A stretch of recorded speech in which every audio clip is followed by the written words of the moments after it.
Amazon, the last call. We begin today's chapter with a number of surprises. We are at the mouth of the Amazon River. There are boats, and I am on top of an incredible animal from other worlds, but one that has clearly integrated itself into this territory, and did so a long time ago.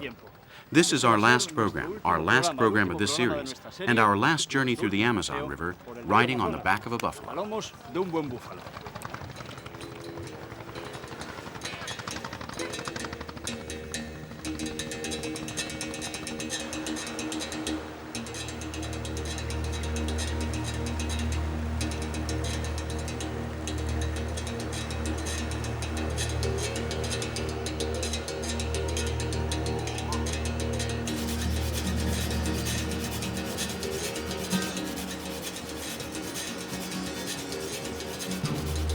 It's going to take quite an effort for us to bid farewell to this river and friend. We're going to travel its shores for the last time, recognizing its giant anatomy before it gives itself to the river.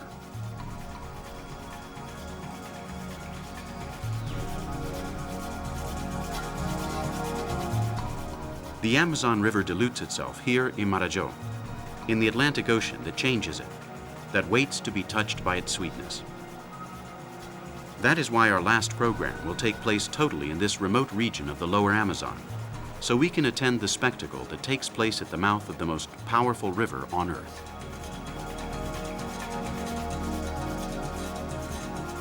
We have to use local transportation to travel along it. In the River Kingdom, the craft, as we have seen throughout the different episodes of this program, are varied.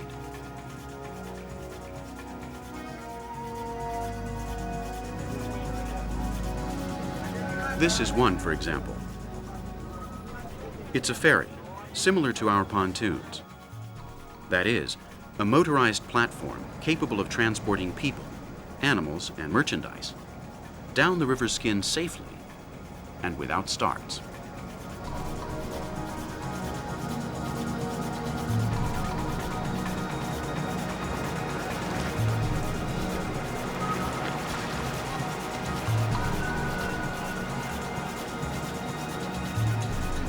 We are arriving in Soure, the capital of Marajó, this large archipelago that is formed by river gravel before it disappears into the sea.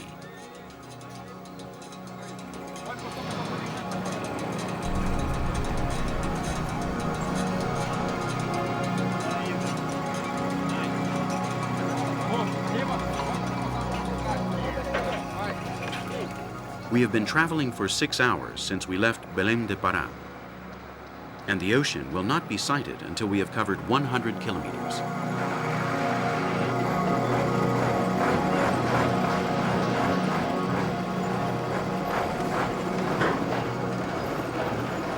In spite of this, a real Amazon fishing port is found here. None other than this one, the Puerto de San Pedro.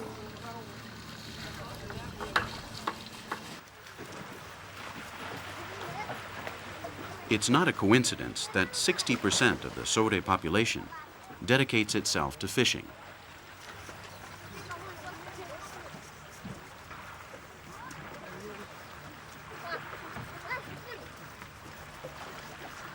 Recently caught, it is already incorporated into the local cuisine on the very dock, with no intermediaries and no wholesale suppliers. When they're children, the inhabitants of this land learn the virtues and inconveniences of living by the river. They've grown up on it, and a large percentage will die in it. The crafts that do themselves up here do not know what the sea is like, and they don't need to. The river here is just as unpredictable as the sea and demands respect. Remember, the Sea River. These craft are called canoes here and have flat bows. The handrail that protects the stern and embraces the craft from front to aft, as well as the sail formation, timidly reminds us of the Spanish and Portuguese caravels. They have all been baptized and made of sapucaya and piquilla wood, 2 trees that belong to the jungle that feeds them.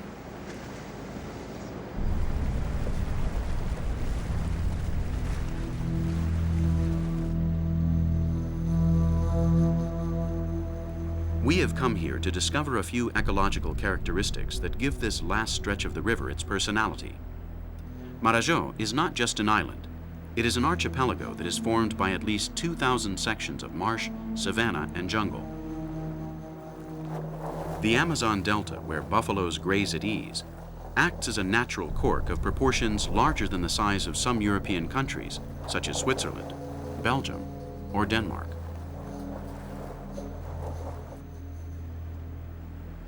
Yes, we said buffalo. The Asian buffalo, or water buffalo, at the mouth of the Amazon River.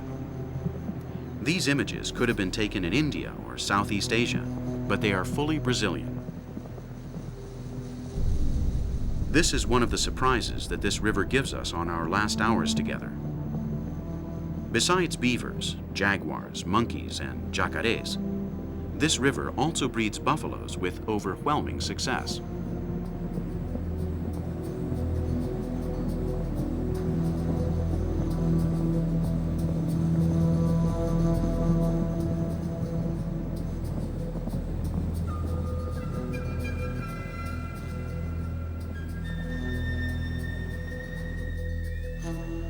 Cowboys here know how to handle horses just as well as they do a herd of buffalo, a population that here in the state of Pará is over 8 million head, a considerable number.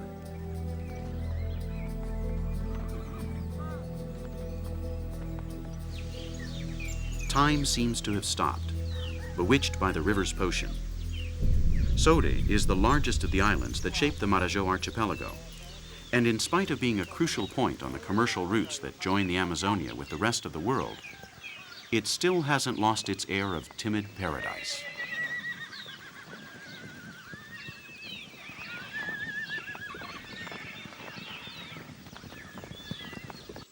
Large haciendas share this lacustrine territory the greater part of the year.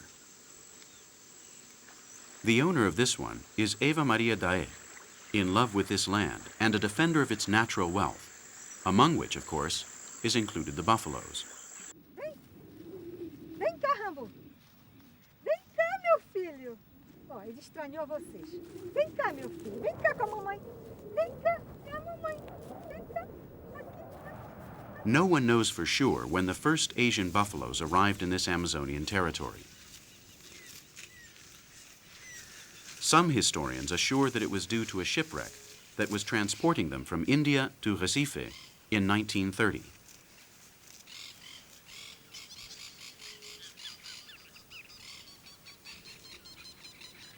The pounding surf brought the first specimen here to Marajó, enraged and exhausted. Today, they are bred as authentic Marajonian products, fully adapted to their new environment.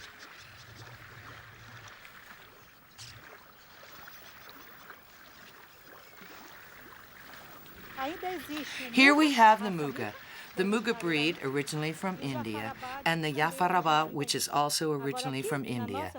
Now here on our hacienda, I only have two breeds, the Mediterranean, which is this one, and the Carabao. At the moment, there are two other races bred in Brazil. All four are bred here. The buffalo here in Marajó means everything to us. It has three functions: meat, milk, and work. It's three functions. So now that we are in the dry season, it rains very little and everything is dry. The bovine cattle, the zebus, are weakened. They become very thin. But the buffalo, on the other hand, here it is. Some are thin, but the majority are fine. And during the winter, when everything is humid, it's the ideal weather for them, the ideal environment. Their ideal habitat is here. Marajó is perfect for the buffalo.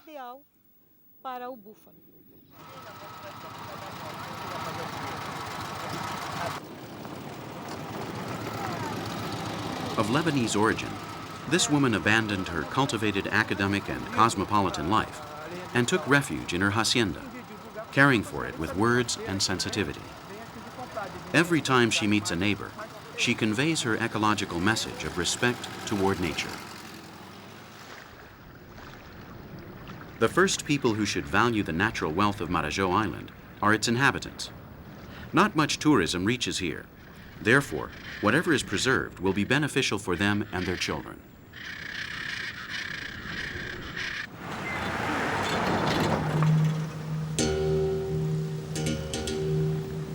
Of the 4 buffalo breeds that are bred in Brazil, this is the most admired.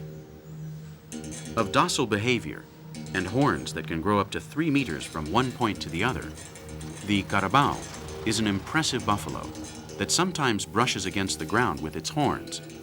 Not even in Vietnam have we seen anything like this.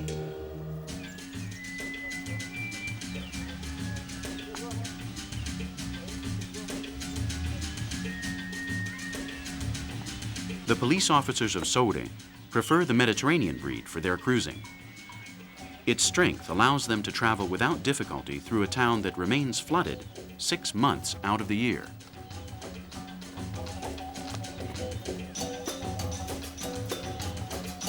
For the romantic traveler, the Iberian Peninsula is the bull hide, and this archipelago of the Amazon River is the buffalo hide, because the whole of this animal is put to good use.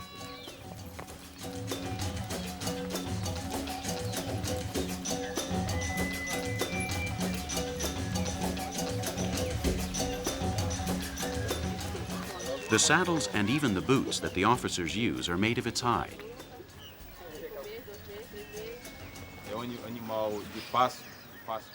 This animal is very easy to keep under control, easier than horses. It's an extremely docile animal. It won't easily rebel. And since 1933, the police force has taken on this singular characteristic, because we considered that in the eastern region, in the far eastern part of the world, buffalo patrols don't exist. The buffalo is a sacred animal there, and the truth is that our police force here in Marajó is the first and only one to use buffaloes for patrolling. In this original police force symbol, we can see a military officer on horseback, but today the buffalo is characteristic of us. We still continue working with horses, but we're far better known for being the police force that rides buffaloes.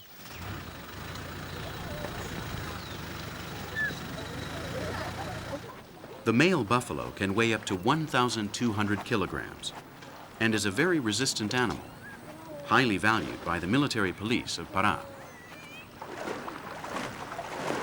Besides producing a milk that has a lot of fat, remember that mozzarella comes from these udders. Its meat is also delicious, and the hides are excellent for tanning. The Marajó buffalo is a unique means of transportation for the police, another whim of the Amazon River and its inhabitants.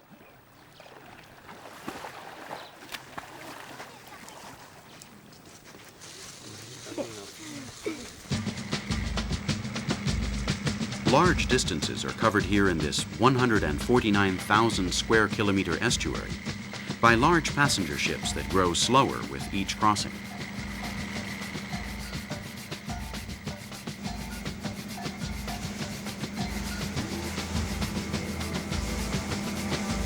We can't see the shores from here, but it's as if we were at sea. From this navigation point, there is a distance of 350 kilometers from shore to shore. But don't forget, in spite of what it may seem, we are still in fresh water.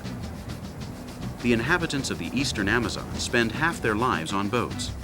Theirs is a liquid land, although it may seem the opposite.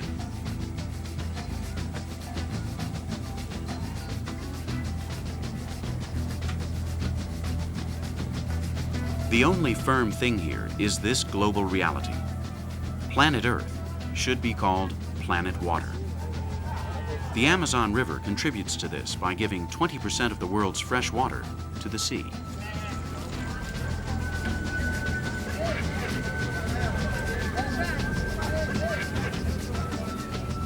Each second of a domino game, of daydreaming, or a siesta, the Amazon will be sending 200,000 cubic meters of water to the sea, a natural phenomenon that is difficult for the human mind to assimilate, since we are used to looking no further than our own backyard. In spite of our trifles by the thousands, la nave va, the ship goes on, and the river cannot stop.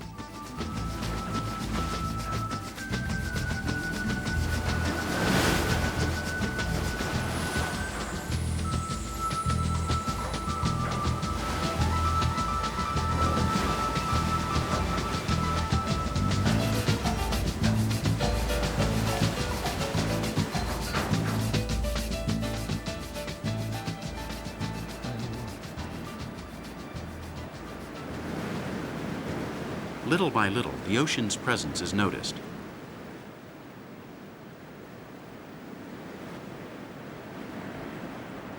These urubus feed on it in spite of the fact that the corpse is on a beach, 100 kilometers away from salt water.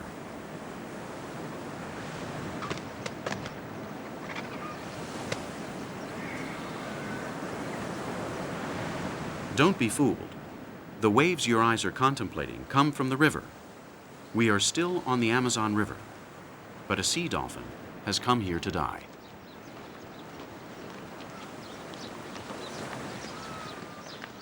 The river has its own botos, which is what the two river dolphin species that inhabit the Amazon are called here. This, on the other hand, is a sea dolphin, a zoological quirk that results from the joining of the Amazon River and the Atlantic Ocean, borderline nature right before our eyes.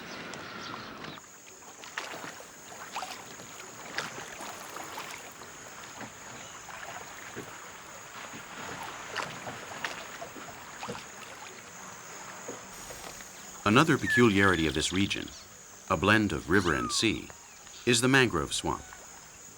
Here at the mouth of this enormous estuary, this flooded forest represents 1/5 of all the Brazilian mangroves. They represent the full vigor of a river that from its birth in the Andes, on the other side of Latin America, has never stopped sowing life. Man knows this, and hundreds of families find a living here.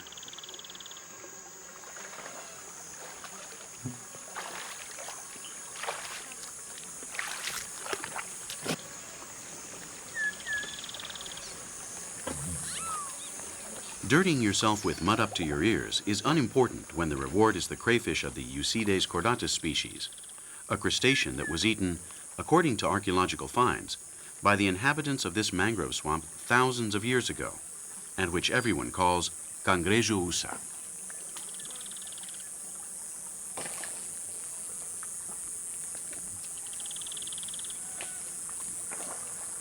Fringing the line, feeling through this tepid mud called tijuco, and above all taking care not to fall upon the hideout of a poisonous snake, this tirador, as the crayfish collectors are called, works his morning out. The mangrove swamp is rough. The tiradores anoint their bodies with a mixture of gasoline and kerosene to repel the attack of the maruim, small insects with a big and powerful bite.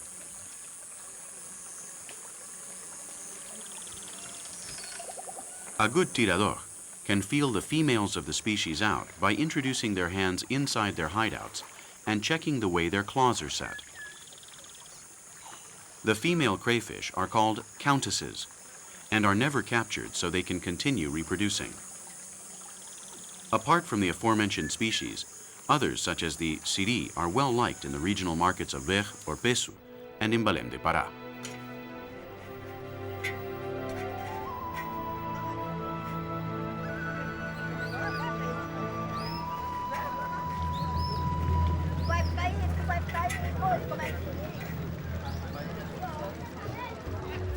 In this large market of Amazon products, the crayfish are sold in cambadas, packages of 10 crayfish that cost $3.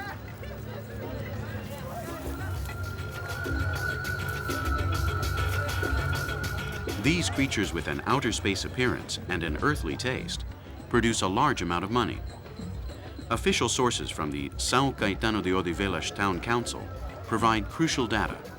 In 1990, from January to May, 8 million crayfish were sold.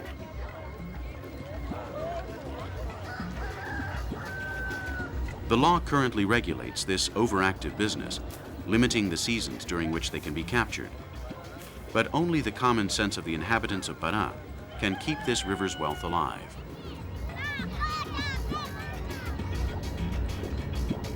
This city was founded in 1616 by the Portuguese, who named it Nuestra Señora de Belém. Since then, the markets of Vej and Peso have witnessed the comings and goings of commercial business throughout the river. A royal decree issued by the Portuguese crown during the mid-18th century offered to each white man who married an Indian woman an axe, a pair of scissors, cloth, clothing, 2 cows, and 2 sacks of seed. By decree, the indigenous territory had to be populated by European blood, and this is the result, a human melting pot that feeds on the jungle. Apart from crayfish, there is cocoa, churu, carambolas, açaís, mucayas, urucus, fruits from the tropical forest unknown to the rest of the world.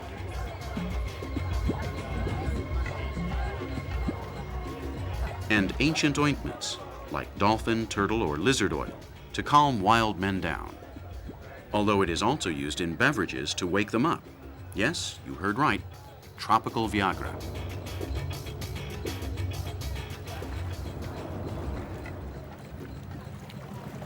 We find what we are looking for in this fish market. A fish, of course, but an oceanic fish, in spite of being hundreds of kilometers away from the Atlantic Ocean.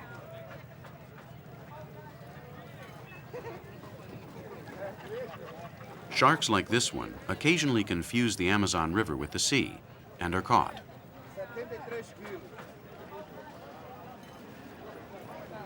We are still on the frontier.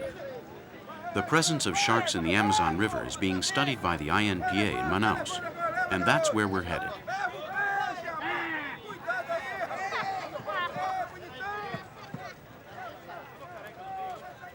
This may be the only place on Earth where this phenomenon produced outside of the biological laws can be studied. This is a shark specimen that was captured 50 kilometers from here.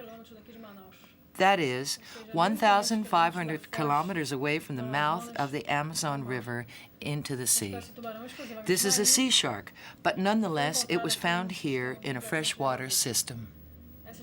This species belongs to the keratinide family of the Keratinus leucos species, originally known as the white shark, and is considered to be extremely voracious and dangerous to man. The entrance of this species into this region is sporadic, accidental, but those that arrive here adapt themselves perfectly well to the freshwater system.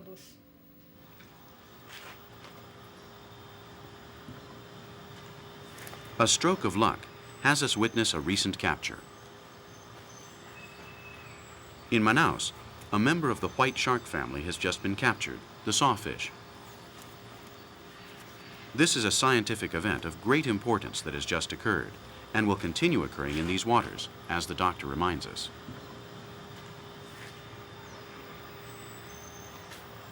In Tefé, 2 fertile females have been discovered in the Iquitos region, which is over 3,000 kilometers away from the mouth of the Amazon. This species is a famous predator, and we are sure that they enter this region accidentally in the Solimões Amazon system.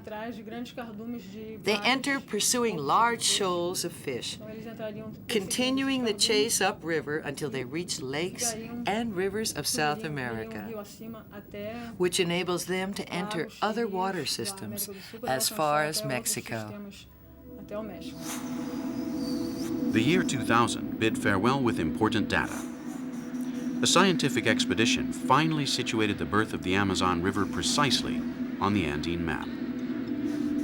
On the snowy Nevado de Mismi, 5,300 meters high in the heart of the Peruvian Andes, a small spring of icy water sprouts at the foot of an ancient volcano, a spring that will grow during almost 7,000 kilometers until it reaches unmanageable dimensions, an artery that divides South America in two, about which we still know practically nothing.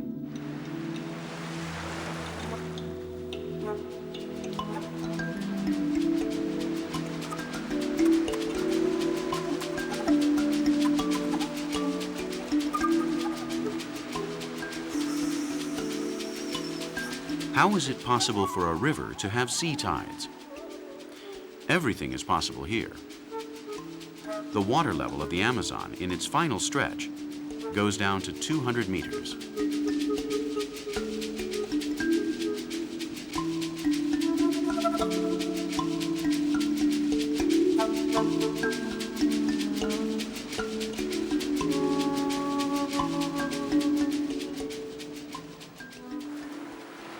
Children and dogs know this and play with the thriving waters, as did their heroic elders before them.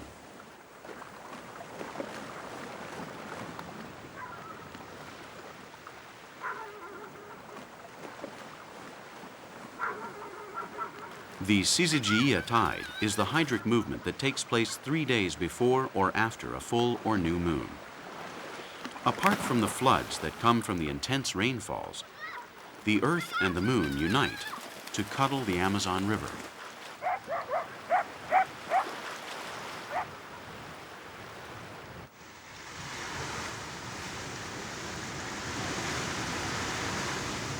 The estuary fishermen take advantage of the river's biorhythms to do their work. They do it punctually, with a fishing system as traditional as it is harmless. River culture, because these inhabitants are very familiar with these virgin beaches with no coconut trees and no crowds.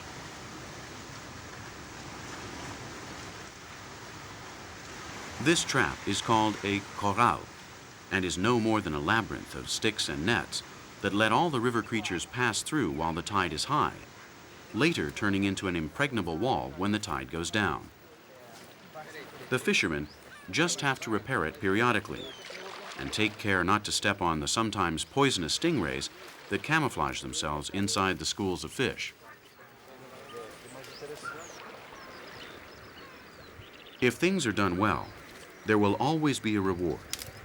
The piramontabas, tambaquis, or tucunares will fill the nets with delicious protein.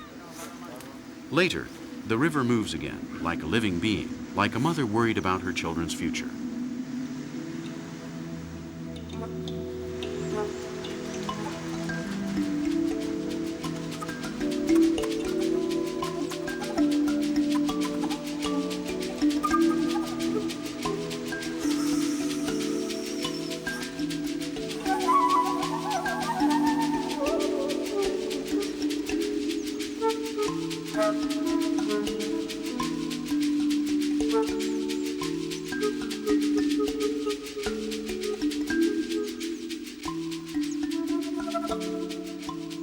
Before receiving the name it bears now, this water giant was baptized by the different cultures that enjoyed its presence outside of Brazilian territory, with names such as Apurimac or Ucayali. Even in Brazil, before bathing Manaus, the Amazon River is known as the Solimões River. Here, on the verge of giving itself to the ocean, it is just the river, the great river of the world.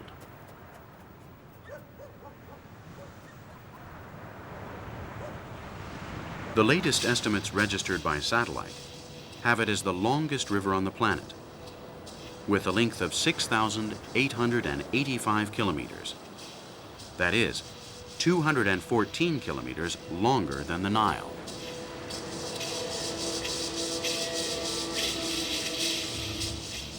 The joining of the sweet and traveled waters of the Amazon with the Atlantic Ocean is a geographic trauma. The salt water wants to go inland, and at the same time, a ship sailing 200 kilometers from the coast will find remains of vegetation, tree trunks, and fresh water in the middle of the ocean, a titanic struggle.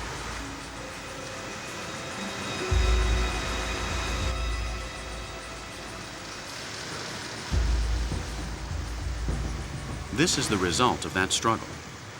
An enormous wave 4 meters high that penetrates from the sea inland at 20 kilometers an hour.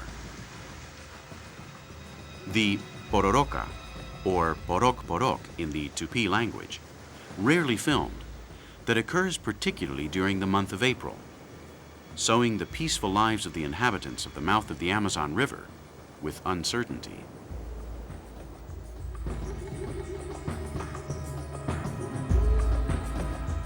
The adventurous and playful spirit of the Brazilian people dominates this phenomenon since 1998, establishing in the state of Pará a peculiar surf championship on the back of pororoca.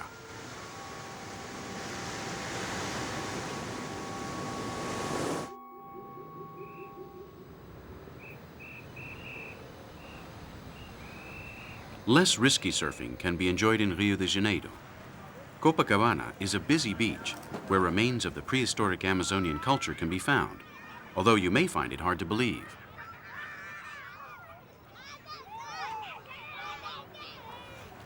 Ours is a purely anthropological interest, we'll have you know. We observe certain details. We are far away from the Amazon River, but the native women of Rio de Janeiro, unknowingly, wear a few of the characteristic traditional garments. Let's abandon Rio and return to the river. You'll soon see why.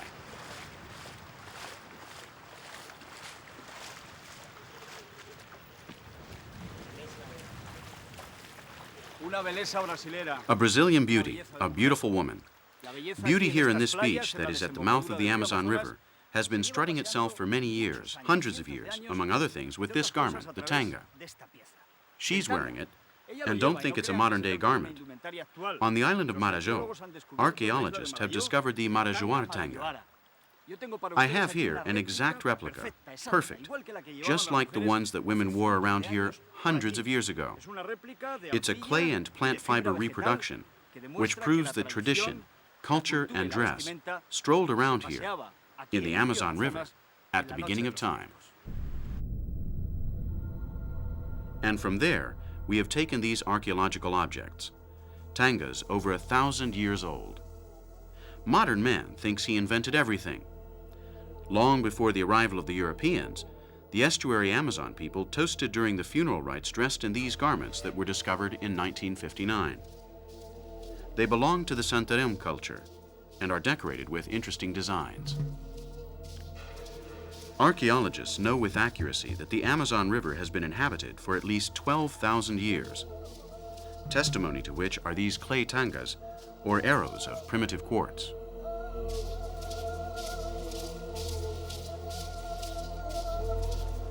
The only archaeological department in Brazil that was housed within the University of Rio de Janeiro closed a few years ago due to a lack of expectation. Today, a prestigious private institution with which the state participates economically, the Museu Goeldi in Belém de Pará, studies on its own and with important results the prehistoric Amazon. Directed by Dr. Vera Guapindaya, these funeral urns and sacred contents have been studied over the past few years, urns that belong to an important necropolis located in the region of the Maracá River. Inside the urns that we are seeing now, in all of the urns we opened, we found bones, detached bones belonging to complete skeletons. We found no funeral paraphernalia inside the urns. We have found things outside the urns. In the grotto, we found ceramic necklace beads and a few vessels. The vessels were outside. That was what the urns were accompanied by. But there was nothing inside. They were always outside. Ethnologists believe that some tribes cast the bodies to the river so that the fish would eat the softer parts of the bodies, and when the bones were picked clean, they would put them inside the urns and celebrate another ritual, a secondary ritual. We can also imagine that once the body had decayed, they would scrape the bones with stone instruments, and later put them inside the urns. The Goeldi Museum holds in its collection several hundred funeral urns, where the artists of the past made it very clear which sexual group the deceased belonged to.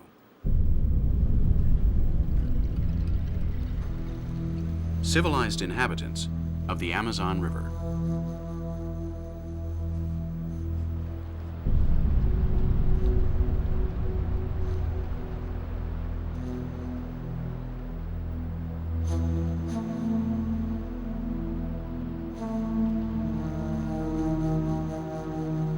When this river is just a stream in its Andine origin, the natives call it Paranapitinga, clear river, referring to the crystal waters. Very close to here, at the mouth, the water is brown, painted with time and life. The old Amazon pushes the Atlantic Ocean strongly, trying to make its way. It has to spill 175 million liters of water in just one day all the water moved by the Thames throughout one whole year. With such mind-boggling figures, it's easy to imagine that besides water, the river furnishes sediments to the sea. And it's true. 800 million tons of Andean land wind up in the ocean every year. That's enough material to multiply 10 times over Brazil's most famous mountain, the Pão de Açúcar, or Sugarloaf Mountain, a miracle contemplated by the gods of Corcovado.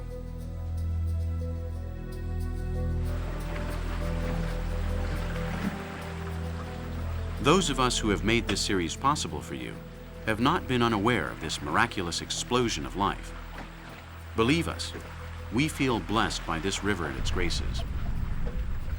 We have been respectful witnesses to their intimate gestures.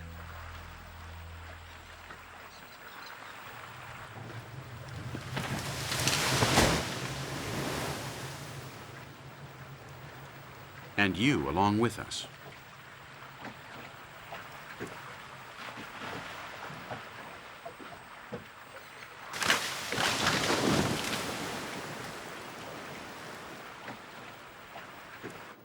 The men who threaten the Amazon River have been more slippery than the river itself. Daniel Garibotti, our producer, has tirelessly pursued them. Bom dia. But they were unwilling to disclose their sins. Dr. Cecílio Almeida, por favor. In spite of Daniel's efficiency, the destroyers of the Amazonia will not show their faces.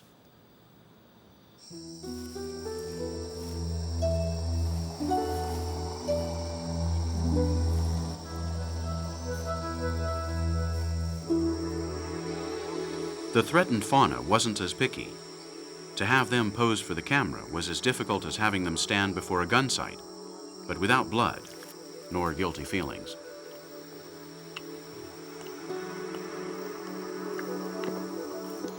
Without bullets, we have hunted down moments, secrets, the distrust of beautiful animals so that you could fall in love with the Amazon planet and its inhabitants.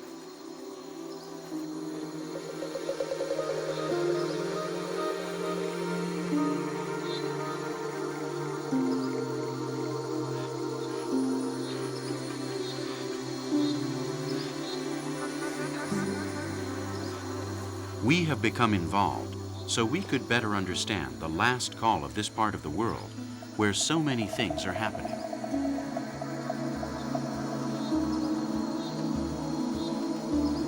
No animal was more important than another, although working with this silent 100-kilogram anaconda was something we enjoyed very much, as snake lovers can understand.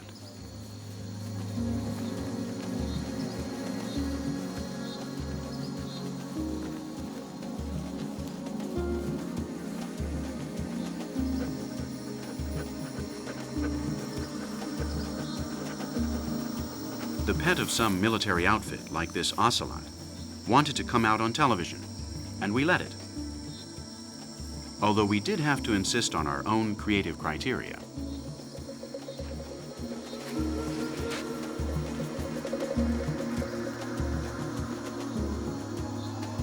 Our technicians had a great time trying to combine electronics with the jungle humidity.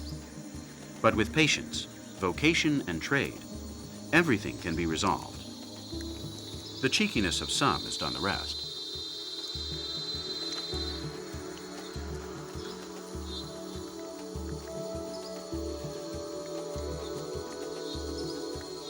Six months of fieldwork, and much more than that of planning, have been needed to be able to photograph some of Brazil's gems that glow before the blindness of almost everyone. Snapshots that we now keep in our hearts. Aquí está nuestro amigo, el oso hormiguero. When Daniel Ubeda, Israel del Santo, and Javier Suarez climbed to the jungle rooftop, they did so accompanied by one who is very familiar with this kingdom, where the right to admission is reserved.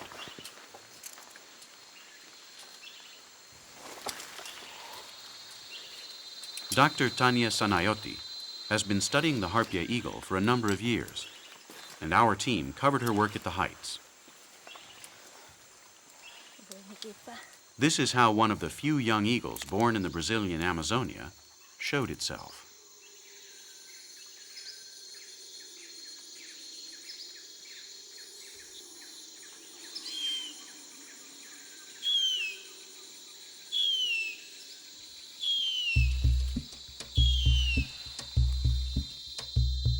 The Harpia eagle is a threatened species, but there are people who are watching over it. Many times, we have had to leave the ground to be at the top of things. In the Pantanal, the breeding colonies of the big waders are 30 meters above our heads.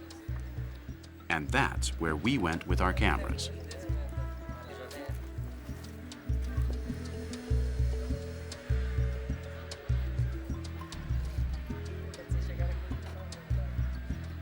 There, we were received with noise and friendliness by these families of cabezas secas who wanted to meet you.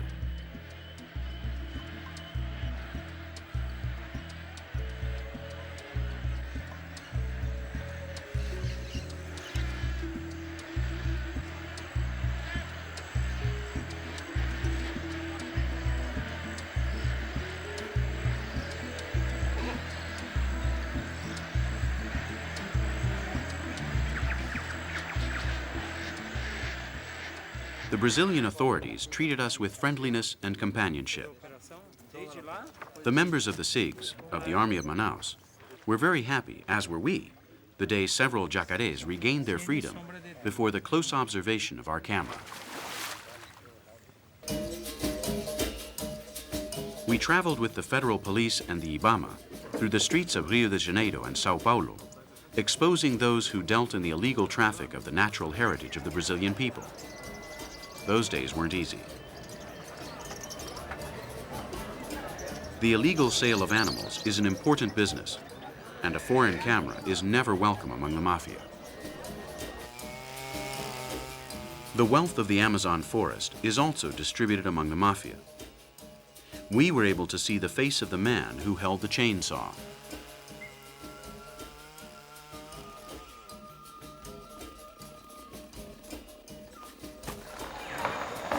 An injured tree fell too close.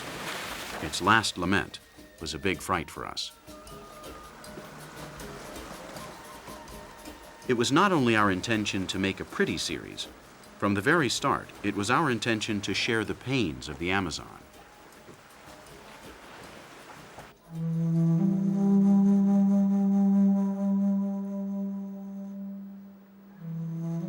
And none was as terrible as that of the natives that we interviewed in the midst of their struggle, a struggle for territory, dignity, and life itself.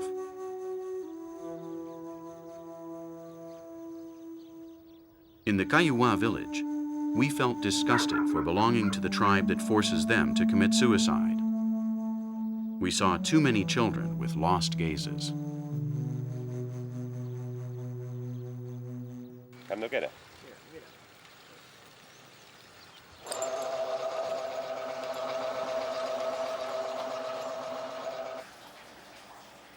The gold fever has not been cured yet in 21st century Brazil, and we've traveled through some of its narrow circuits. With our camera, we wanted to find out how the garimpeiros earn their living and where they lose their lives. From Poconé to Sierra Pelada, our team followed the gold trail. And as did the gold diggers, we only found cold and sweat.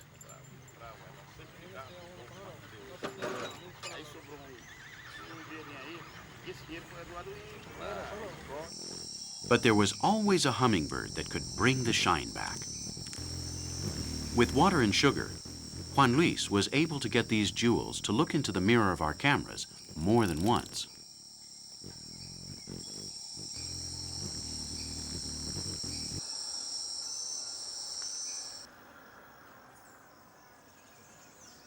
The Amazonian wildlife has been kind to us and has accepted us. 6 months, 9 men, and a lot of kilometers traveled step by step, from Tabatinga to Marajó, always surrounded by creatures. Traigo los yacarés seguro, tío. The Brazilian Amazonia, with all its splendor and whims, encouraging us and at the same time inviting us to leave with its malaria, its amoeba, and its uncontrollable geography.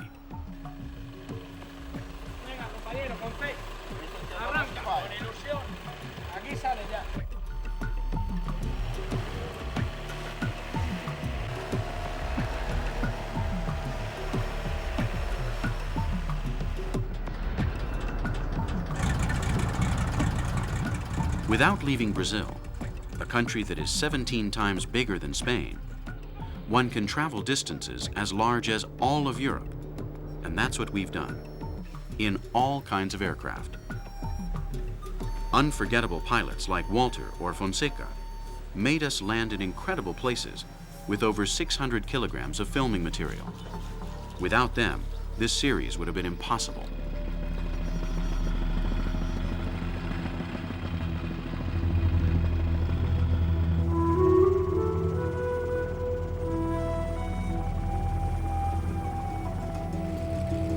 Major Dario took a great risk when he took us to the heart of the Xingu to interview a native chief who had been kidnapped by the Kayapo tribe when he was a child.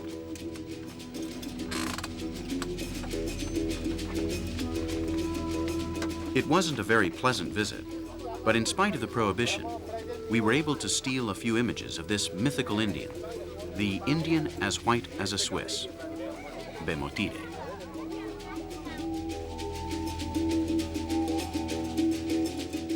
That same day, we smoked a peace pipe with another woman integrated into the Kayapo culture, a black woman. She also had been kidnapped as a child. We had met our objective, to reveal one of the mysterious legends of the human condition that hovered over the humanized Amazonia.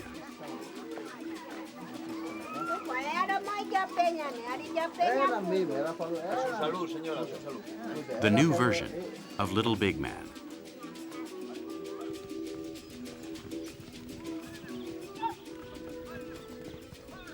In the Pantanal, thousands of kilometers away from the Kayapo and their liking for kidnapping, we shared moments with the Pantaneiros in the Bahia Don Bosco hacienda, and we willingly stood at the hooves of their horses.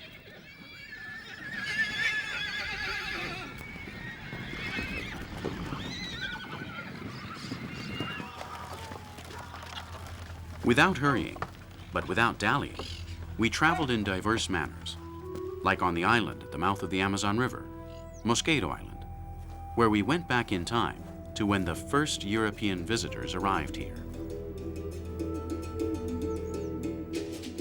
Aside from non-stop work, a television crew in our circumstances had to understand and make itself understood. We have interviewed over 50 people throughout our series. Frequently, a bit of acting direction was needed.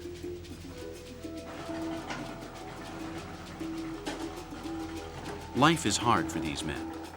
Their lives are threatened because they defend the lives of those who are threatened, the isolated Indians of the Javari River Valley. Thanks to their collaboration, it was easy to synthesize their work and just cause in a handful of images. We have tried to go unnoticed so as not to distort the tension with which they carry out their work and vigilance every day of the year, when there are no cameras around following them. The men who work in the Isolated Indians Department of the FUNAI live separated from their families for months on end, as we do. And their objective, as is ours, is to bring good news to the world. There are still indigenous tribes in the Amazonia who have not established contact with the white man. Their cause is to impose a strict respect for human rights for the defenseless in this tormented land. And we would feel very proud if we have contributed to this with our work.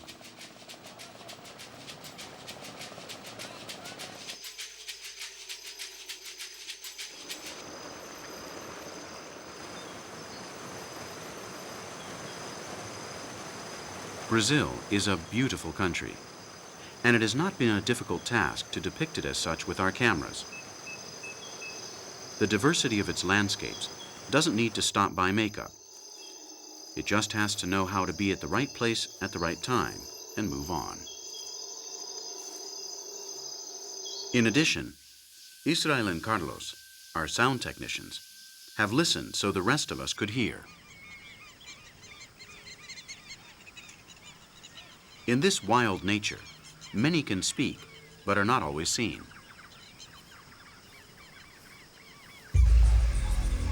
Lati Maraña has taken good care of the photography, but not too good care of himself. It was necessary to get down all the details of Dr. Zilka Campos' night work, and of course, there had to be good lighting. You know how attracted insects are to light contamination. That night, the crocodiles weren't the most dangerous creatures.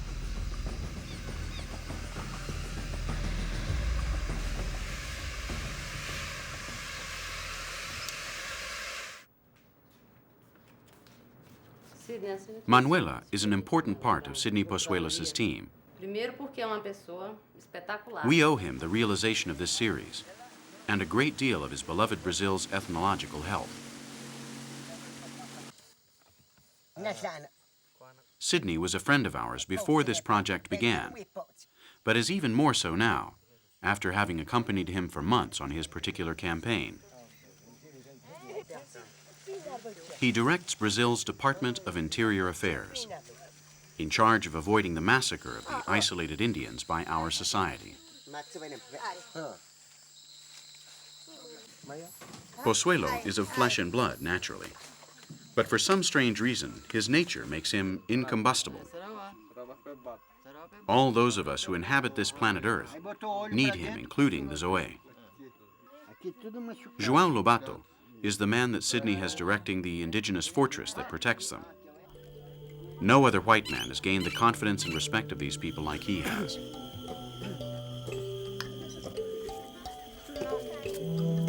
With his valuable help, we were able to make the program dedicated to these human beings that captivated us from the very first moment.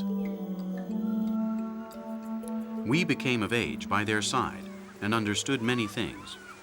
Handmade happiness, custom fit to mankind. With surprising rules, such as not being able to bathe nude because we didn't have a little vegetable ribbon like theirs, tied on to the foreskin. We don't quite understand their devotion for the poturu either, but they find themselves attractive with a burnished stick in their chins, and there's nothing more to say.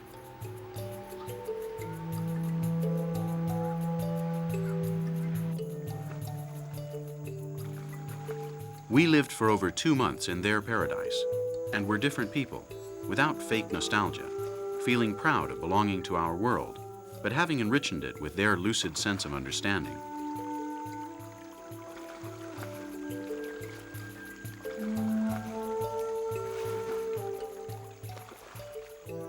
The Zoe are warm and vulnerable, and our cameras have depicted them just as they are, so you could get to know them, and so that those who want to do away with their essence know that millions of people are here to defend them.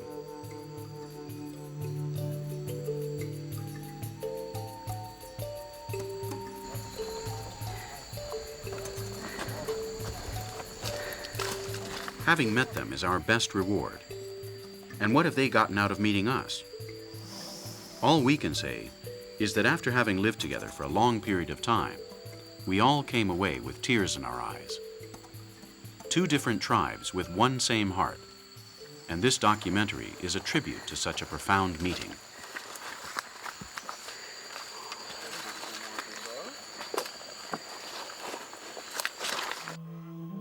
Vamos aquí al cuello, el cuellecito. While we were editing the material for this program, we received the news of the death of Arad. That little grandmother fell asleep one night in the same hammock we enjoyed her sweetness in. ¿Qué tal? ¿Está bom? Yes. She died a natural death. She was over 80 years old. And we would give anything so that the rest of the members of her tribe could have that same death.